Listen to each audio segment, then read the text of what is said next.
Always great chatting with the boss, Kenny Cross, who's going to be back in action. Bellator 294, April 21st. It's right around the corner. Kenneth, how are you, man? I am fabulous, brother. Thanks for having me on. Hey, it's good to talk to you because that means we're talking about a fight coming up. But before we talk about Bellator, I wanted to talk about The Ultimate Fighter because it looked like you were going to be on the show. This might go down as one of the biggest misses in Ultimate Fighter history, dare I say so myself, just because of your fight style and your personality, man. I think they're really missing out here. Tell me about what happened, how you didn't, why you didn't get on the show. We obviously know Connor wanted some of his guys on there, right? Yeah, so I mean, the word on the street is that Connor was bringing some people, but at the end of the day, who really knows?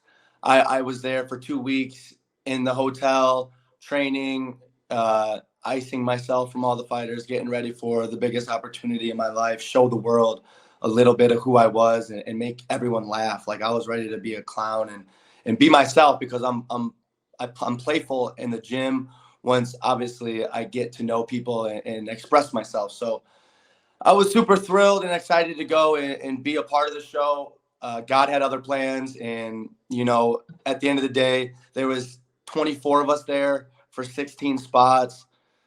People come in, extra people. Who it's the UFC. You're never in, even when they say you're. I was right there, but I knew it was too good to be true until I knocked somebody out and solidify my value to a company. I'm not gonna act like I'm already in until I win. Like I have this Bellator shirt on right now, and I'm not a Bellator fighter until I go out and knock out Killys Mota. I'll consider myself a Bellator fighter. But yeah, sad to say, but Bellator privilege gave me a lot of good opportunity, and they want me to fight for them. So I'm super excited to go to Hawaii and start this off. Yeah, it doesn't get much better than that. Get to go to Hawaii, get to, get another big fear was great. How quick did the Ultimate thing come together after the Ultimate Fighter didn't pan out? So I was actually at Cody Stamen's house, staying ready, training at Extreme. And it was the following week, I almost got a short notice on the John Jones card.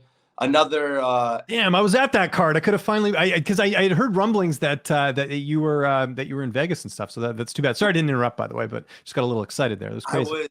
I was Iridium. Jason House was like, "There's nothing guaranteed in this game," but Kenny, like, this is 99% sure your fight. And what do you know? It was another guy that got kicked off the Ultimate Fighter. He got the short notice. Oh, Loke, that was the fight that Loke got, I guess. They grappled a lot. He fought. Yeah. Yeah. I forget what nationality is. My apologies, but the fighter from PFL that he ended up getting signed because that was a late addition to the card. So that possibly was your fight then. Exactly. So I saw that Extreme, and I was like, shaking his hands and super happy and for everything that's coming to him. Everybody deserves what they've worked for, and this guy's been in the game for a long time. So I don't feel like I was really passed up on. I feel like there's a lot of good fighters that deserve their spot in the UFC, and I'm going to keep going down my journey. You can't stop me from what I'm good at. I'm really good at beating people up. I'm really good at entertaining the crowd, and I'm really good at just being a free spirit. And I think all that shit kind of comes together and creates this beautiful play kind of for the fans. Yeah. And it works out. And again, the focus can be more on you as well. Cause sometimes when you're in the UFC, you start off on the prelims, like with Bellator. I would hope they're going to feature you a little bit more, which is great. I imagine this is a multi-fight deal. If you're fighting on the Hawaii card, or is it just one fight? 4 fight, 18 months. So I got a year and a half here, and kind of, you got to get knocked off balance a little bit to find your footing. So that everything shifted. I have amazing sponsors, and one in particular, Trevor Watson. He moved my family and I out to Vegas, helping us stay and really chase this dream. So I got a lot of people in my corner, and as soon as things kind of fell through, some people were there to help me stay positive. I never once doubted what I'm supposed to be doing and if I should quit or if this isn't for me. When I got that news, I kind of just sagged to the ground, and I looked in the mirror, and after I had my little pity party with myself, I pulled myself up by my bootstraps, and I was like, what now? What's next? I knew I was still going to fight. I just didn't know what I should do next. It's been so long. I've been training so hard, and then I got this opportunity. My weight has been just ready to go. Like I was so committed and excited and bringing joy. And so now I'm bringing all this over to Bellator. I'm going to be on YouTube live for free. You know, I get to fight in front of a bunch of vets and first responders. I got a few family members coming out, and I've obviously never been to Hawaii, and fighting's taking me there and taking my family there. So, man, I couldn't be more thankful, and I just can't wait to see what happens when I get to step into the circle. And a great opponent here in Killys Mota, who you mentioned, 14-3 record. I think he's on back-to-back wins coming into this one. Stylistically, how are you looking at this one, man? I think I'm just going to take his head off. I think I'm going to hit him with a lot of shots, a lot of things he hasn't seen. I'm really fast, strong. My grappling, I'm going to take you down. I'm going to cruise right past. You know, I have no beard for this fight in case I want to blast double. He's not going to try and guillotine me on the way down.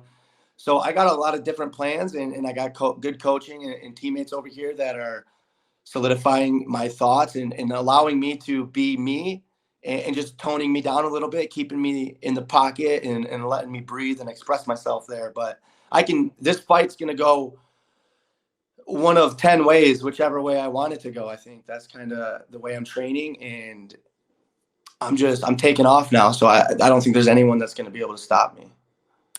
Who are you mainly working with for this camp? Who've been some of the main training partners?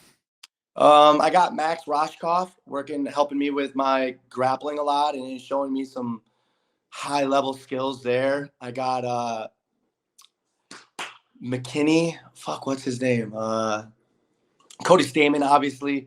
Mm-hmm. The Bellator number 3 featherweight. Yeah, I know who you're talking about. Yeah, I was gonna, for a second there, I thought when you said McKinney, I thought Terrence McKinney, but I know he's actually moved to Texas. But yeah, I know you're talking about. Last name's Kennedy. Forget his first name. Jeremy Kennedy. There we go. That guy. Yeah. Backpacks, showing me the way. You know, single hand submissions. I got Eric, the coach, and I got Giff, the boxing coach out there, and then you got Dennis running. You know, just really strict, well put together practices of intense rounds, never having a round off. You know, Mateus is this crazy boxer out here that's swinging for your head. He sees me, he's like, "Are you going to be at sparring?" And I'm like, "Yeah." And the big old smile lights up. He's just excited to come and try and kill me. So I have people that want to hurt me, want to make me better, want to do everything and above. And I'm here for it. You know, I'm getting my ass beat and I'm beating ass, and I'm thankful, and just the whole way, this is the journey, and I'm bulletproof. I'm just becoming bulletproof day by day. Yeah, and obviously your roots are in Michigan, but how much did Cody's decision to move out to Vegas a few years ago kind of influence your decision? Because obviously it's worked out well for him in terms of his UFC career. Before Cody ever left, I was studying him, watching the way he fought, trying to put myself into his shoes and be like, if I followed Cody around all day, I can get to where he's going to be. So I had that mentality back when we were at Michigan Top Team, and I studied Cody. And so, yeah, he left probably 5-7 years before I left. And now being here, you know, each person gets to where they need to be at that part of their journey where they can stride. I'm a fast learner. I want to be out here with the competition, and everything he's done, I've really sat in the back and been like, wow, like he's done everything right. It's not about getting to the UFC. It's about staying in the UFC, staying in Bellator, beating these really good guys. And you got to travel the world and try out everybody's technique and put it together. And that kind of structure is just what's going to create the beast. Who's going to be in your corner for this fight? I got Munib from back home. He's one of my good boys. He, you know, plane tickets out to Vegas out to Hawaii aren't cheap. So no. He's flying himself out. I'm like, thank you. I got my strength and conditioning coach coming out, Chris Down. He's going to make sure that I'm limber, loose. You know, he's really like a psychological coach on top of flexibility and strength and conditioning. He does it all. And then Extreme has a bunch of different coaches that are going to be out there. I talked to Patchy Mix, who's also someone that's helped me with guillotines and different things, where he's a specialist. So he said he would help me. I got Eric, who's been out there. He will help me. You know, honestly, my fiance's coming out there. She wants to maybe jump. Oh, awesome. Cool. I've mixed it up with so many different cornermen, my dad, my father, or my brother, everybody. I've had so many people in that spot. And out of my 16 professional fights, I think I've only used a stool 3 times. So most time it's a first round, and I'm kind of my own cornerman in there. How's this fight playing out on April 21st? City, you're going to take his head off. When are we going to see that happen? You're going to see some furious aggression, pedigree. Like, I'm top notch. Going to hit him with hard, fast shots that are unorthodox, cerebral. If I want to change level, take him down, that's going to be there as well. If I want to sit on top of him and drain him, if I want to push him up against the cage, he's going to try and body lock me. It's not going to happen. I'm going to cheese grind him up against the cage if I want, take him down, submit him, beat his ass on the feet. I'm trying to circle, dance. I want to experience that cage a little bit, but I'm kind of just whatever he gives me, I'm going to take. If he wants to push, I'll push back. I have a lot of different chess moves for this game. Obviously, we have the lightweight Grand Prix going on as well. Is there any possibility of you getting into that thing if there's like an injury? I guess they have alternates as well, but is that something that was discussed with you with this fight? There's no discussions, no talks of it, but it is very interesting. I kind of think at the end of my 4-fight contract that might be something that I could lean my way into.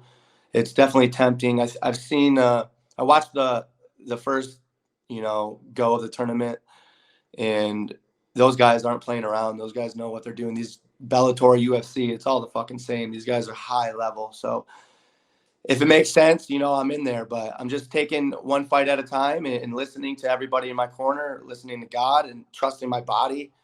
I don't think there's going to be a soul that can stop me on this earth. I am here to stay and to do what I do best in front of the world and start my life.